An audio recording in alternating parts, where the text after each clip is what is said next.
Good evening. Welcome to Aging with Attitude. My name is Alan Levin, and our guest this evening is Dan Starks. We've had Dan here before.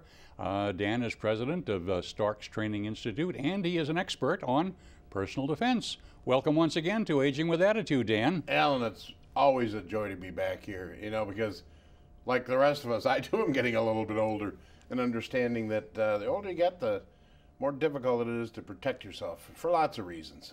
Yes, indeed.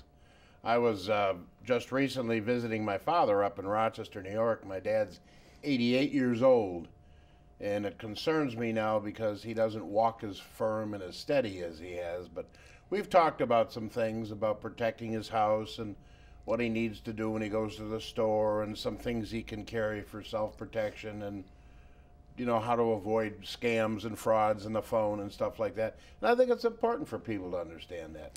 Absolutely, particularly for older people, because they are so frequently the targets of scammers and maybe violent people as well. People knocking on doors, getting in, and then overpowering the person who lives in there to steal stuff. Well, you're absolutely right. Alan, you and I grew up in a different era, okay? We grew up in an era when no was a complete sentence, didn't require an explanation, because parents and children had a certain communication. That's changed. And when I hear a parent today say to a child, "Johnny, that's the 5th time I told you not to do it," that's not the child's problem, it's the parent's problem. Well, that relates to the criminal justice system. We catch these criminals 13, 14, 15, 16 years old, stealing cars, breaking into houses, stealing people's purses. We really don't do anything to them. We really teach them that crime is okay. And unfortunately, when we teach them crime is okay, each time they go out and commit a crime, it gets to be a little bit more dangerous, a little bit more violent. And along the way, we're leaving just a path of victims because as our criminal justice system, we refuse to say no and mean it once. What does that mean? It means we need all to learn how to protect ourselves. You and I grew up in the 20th century, and we grew up in a time when maybe you didn't have to lock your doors. And maybe you could leave your purse in the car, and maybe, maybe you could do this and maybe you could do that. Well, you can't do that anymore. And my concern for the senior citizens is a lot of people are still living with a 20th century mindset. And in order to function and survive today, we have to readapt our way of thinking into the 21st century. Let's take some simple things, okay? Personal information. I'm always appalled to find out that someone has had their information stolen because someone called them on the phone. And I've said this for years, I don't give personal information to anyone unless I know who they are. And for instance, if it's a phone call, I initiate the phone call. Or if it's something that's going to be via the mail, I send a letter. Of course, now with the internet is just it's a whole new venue for criminals. There's always save your money, free insurance, make money at home.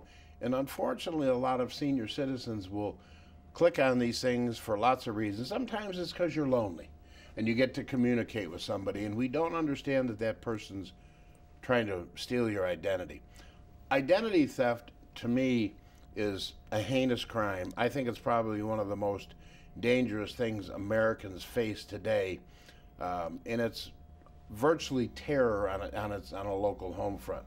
To be 50, 60, 70, 80 years old, we've worked hard for what we have. We're already struggling because of the economic recession, but to have somebody steal your money because you gave them information innocently. So I have a very simple philosophy. When I'm dealing with someone on the internet, I do not give personal information to anyone at any point in time. But because I understand the whole concept of identity theft, I would strongly recommend a senior citizen to check their credit, check with the credit companies at least once every 90 days. Yeah, there might be a little bit of a cost involved in it, but what happens is you have to take a proactive approach to protecting yourself.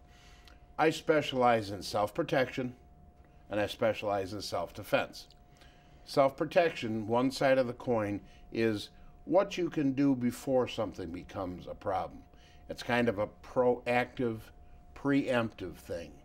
And as far as identity theft, proactive is saying, okay, every 90 days, I'm going to check with the 3 major security, credit agencies and make sure somebody's not out there trying to find out or make application for me, okay?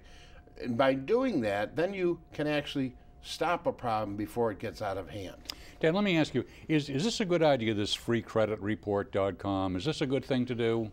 I think it's a good thing to do, but you've got to make sure that you're going to the correct freecreditreport.com. Yeah. Again, because of electronics, somebody can put a page up and superimpose it over a fraudulent page. Sure, oh, really? I think it's an excellent idea. I think the internet, I think the internet's wonderful. Boy, would I have loved to have had it in high school. Instead of having to trek through the snow to go to the library to get research, I could have sat in the convenience of my home and done it. The good news is it's available. Bad news is it makes us very vulnerable. Especially nowadays, people also have laptop computers. Laptop computers are convenient, okay? Convenience means you can go from here, you can go to your car, you can go to the coffee shop. The good news is it makes it very portable. But because of electronics, it makes it easier for somebody to hack into your computer. The biggest mistake I see people with laptop computers is they buy the computer, get it home from the store, get everything downloaded on it, and they forget to do one thing. They should change the security encryption in it. That's something that can be done through the Best Buy or whoever sells it to you. And what that does is it makes it more difficult for hackers to get in. As far as the internet goes, there's all sorts of spyware and things, product that needs to be done. But you see, again, we senior citizens, we don't have that mindset. Most of us don't even understand computers. I've got a 12-year-old granddaughter. I mean, computers to her are like breathing is to me. Well, think of that way, and then understand that as I sit here in the studio today, in Korea, in China, in Brazil, in some of the Eastern European countries, there are government-sponsored hacking associations designed to break into our computers, to get our finances, to get our credit card information, to get that kind of stuff. So in order to keep protecting it, you can't just put up a firewall and say that's it. You've got to take a proactive approach. Now, let's look at some of the other things that make seniors vulnerable. Before we get on to that, I want to go back to that comment you made before, which was news to me.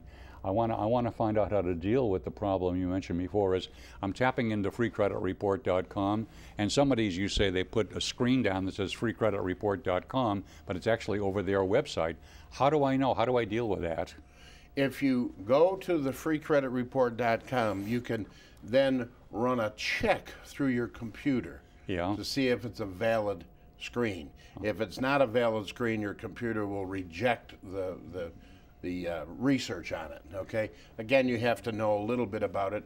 And any Best Buy, anybody that sells computers can kind of give you a little bit of a heads up. But you see, that's the proactive. That's what I'm talking about. Protecting yourself. Let's talk about some of the other financial things, okay? I never give people any of my credit card information unless I initiate the conversation. When I'm talking about, I don't do it over the phone unless I call a company and say, I'm interested in buying something, okay? Well, one of the neatest things today, of course, is being able to buy things at home, online, being able to have them shipped to your home, and if you're purchasing something from out of state, you actually can save the tax. Well, before I would send my credit card information to a company like that, I'd want to check the security of their websites. Now, most major Kittery Trading Post or something like that, they will tell you the levels of security they have, okay, so that I don't have to worry. But even though I'm now willing to use a credit card on the internet, which I was not 3 years ago, even though I'm now willing to do that, I also have a credit card that has a very small line of credit, $1,000. Right. Okay. So if somebody does hack into my site, the internet, the most they can get from me is $1,000. But because I'm using a credit card, the most I can be held liable for is $50. Right. I would never, I mean, not while I'm still drawing a breath, ever use a debit card on the internet, regardless of whom I was sending it to, because that debit card connects directly to my money. After our broadcast about a year or so ago, I got quite paranoid about that, and one good result of that is I don't use my debit card as a debit card for anything except the bank's ATM. Right. When I use the debit card to get something, I use it as a credit card. Sure.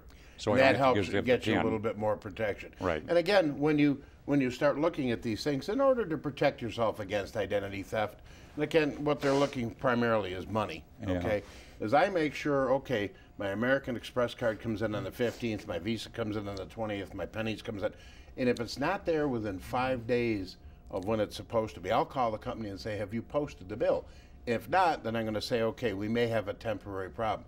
Not only that, but when the bill comes in, I sit down and I check all of my charges against all of that's on there, because that very often people will go out and they'll ding you for $50 and they'll ding somebody else for $50.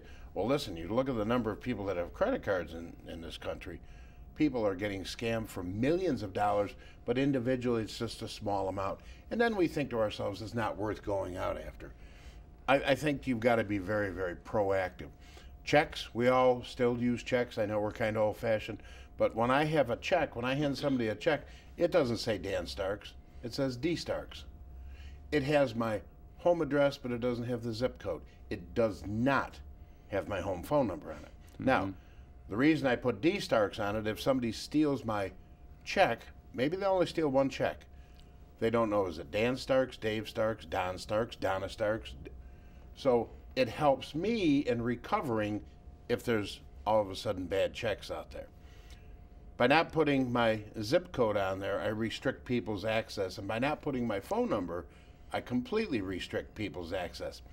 We have access now with cell phones, all right? We can't live without. So I look at these kids today, 7, 8-year-old kids, they're walking around with a cell phone. I don't know what they have to talk about, okay? Problem with a cell phone is you're at the grocery store, okay? I'm a predator. I'm looking for a target. I've been following you around. You're a senior citizen, you're well-dressed, you drive a nice car, and I think, you know what? This man might have money, he might have cash in his wallet, so I follow you around, and I wait until you're checking out at the grocery store, and you write your check out, and you hand the check to the little girl at the counter, and she said, sir, I need to know your phone number. So you give her your phone number, and I'm the criminal, I'm standing off, and I sit there, and I take your phone number, and I punch it into my cell phone. I go to Google, and I do a search. It tells me where you live. I go to another segment on Google, and it gives me an aerial photograph of your house. Now, I know where you live. I know maybe if I come in from behind, the street behind, that there's trees and that there's not a house there. And I know where you are, so now I go out in the parking lot before you exit the store, and I break the window in your car. Now, you finish up with your groceries, you walk out to your car, and there's your window broken. And you think, well, I've got to call the police so I can file insurance, so I can get my insurance. You've got to call the police. Well, you're going to sit there 30 minutes, 60 minutes, 90 minutes. I know where you are, and I know you're not coming home, and you've told me that just by giving me that information. I understand that people need phone numbers. I understand that that's company procedure. And when somebody asks me for a phone number, I give them one. It's not mine. Right. When's the last time you went to Harris Teeter and you got home and the manager of the store called you up and said, Alan, thank you for shopping here today? Come on. I understand it, but I also understand vulnerabilities. So now let's talk about the home. Your home, the doorbell rings. You're not expecting somebody. What should you do? The wrong thing to do is hide and be quiet. What's happening is criminals are going throughout the community and they're watching homes. Okay? Alan takes off and goes to the grocery store. They know Alan's not home. Maybe somebody's there. They come up and knock on the door. If they don't hear anybody, they may now call their friends and say, okay, this is a house, let's break into it. Now the person that's hiding in the house is terrified because they're breaking into the house. I think you need to make all sorts of noise, let them know that you're there, and that if they don't leave, that you're calling 911. Alan, when I came to the studio today, I walked through my house and I said, okay, I don't have anything sitting on any tables or anything that somebody looking through the window would say, oh, a laptop, oh, jewelry, oh, a camera. I make sure that stuff is not visible. At one end of the house, I went back and I turned on a radio, talk radio, okay? The other end of the house, I went on and turned on sports television. Why? Because if somebody's thinking about breaking into my house, they're going to maybe walk around and kind of see if, first of all, it's occupied, so that way they know what to deal with. Well, if it's sports talk radio or sports news, probably a guy's in the house. Maybe they don't want to confront a guy, so they go someplace else, okay? Hiding is the worst thing you can do, making them think that you're not home, because that's what they want to find out. Petty criminals are looking for easy targets. Criminals are always looking for easy targets. They want empty houses or... Empty houses, or maybe even a house with a senior citizen, Right. or maybe a house with a senior citizen who's in a wheelchair or whatever. Right. In studying crime as I have all these years, I've come to realize that criminals are looking for people who are available, accessible, vulnerable, and have something of value. I don't know what a criminal values, but I know some people will break a car window just to get the change that's sitting in the ashtray. Now that change might only be 50 cents, $1, $1.25, but the broken window is 500. So I look at my life through the eyes of a criminal and then say, okay, what makes me attractive in this particular situation, and how can I reduce my attractiveness to these people? That's the first thing you do. And then you say, okay, I'm going to do everything I can to avoid, okay? And that's not a difficult thing. But again, Alan, as I said, you and I grew up in a different neighborhood. When I grew up as a kid, my parents didn't have to worry about locking the windows. We could actually open the windows at nighttime and let the fresh air in. You can't really do that anymore. People say, well, I live on the second story. Criminals will shimmy up a gutter in a heartbeat.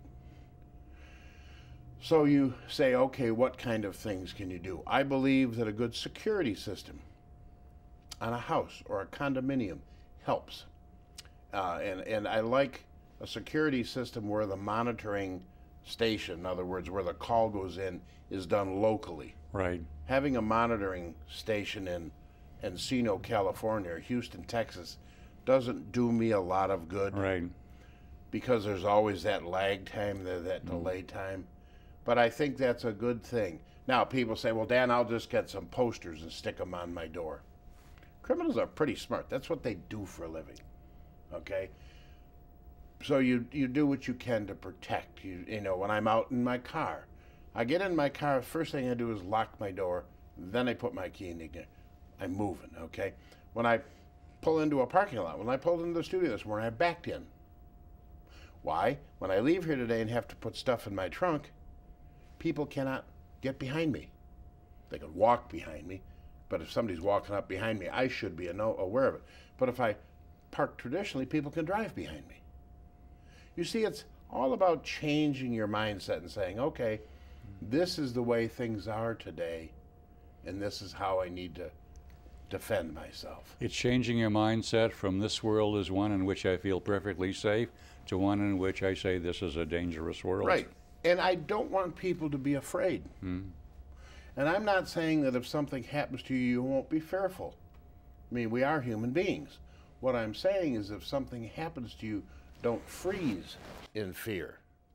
Because if you freeze in fear, ultimately the most lethal weapon you have, your mind, Right. locks down, freezes, and you no longer are capable of finding a way to get away from the person. I believe in a self-defense situation, that's after all else has failed. Self-defense is now you and the bad guy. Your goal is really to get away from the person. It's not to hurt them, it's not to beat them up, it's to get away from them. There's different types of weapons we use for protecting ourselves. There's remote control weapons. A firearm's a remote control weapon. The advantage of a remote control weapon is it can stop somebody before they get close enough to touch you. And then you have contact weapons. Contact weapons are exactly that, something that you use when somebody is in contact with you, okay? I'm really going to talk about two weapons here. Then I also want to talk about a couple of devices that I think are very, very helpful. Over the years, the security industry has come out with some aerosol products, okay? You've heard of mace, you've heard of tear gas, and you've heard of all these things. What they are, they're products that have hot peppers in them. Same kind of peppers that you might eat, but at a much higher level. And what they do is they extract the oil from it, they put it in some kind of an aerosol delivery system. The idea being that if you spray somebody in the face with it, temporarily it'll take away their vision. Temporarily it'll make their breathing really, really difficult. And I look at it this way: if you can't get away from somebody who can't see and who can't breathe, you're not trying really hard. I'm going to demonstrate a product here. I brought Lulu is a little dummy that I use in demonstrations here. And I want to demonstrate to people to show how easy this is. Now, I'm going to demonstrate it because I'm sitting here, the target's sitting a little farther away from me than you are. My 88-year-old father carries this to protect himself. My 12-year-old granddaughter has a can in her bedroom should something happen and somebody get past her mom. So, and it's very simple. I tell people that it's the easiest to use as hairspray. And you and I know how difficult it is because we don't use it. So if we look at Lulu here, I'm going to take this and I'm going to spray it. And when you spray it, virtually what you would do is you'd say, "No!" And you spray it. And when it goes on her face, immediately it takes away her vision.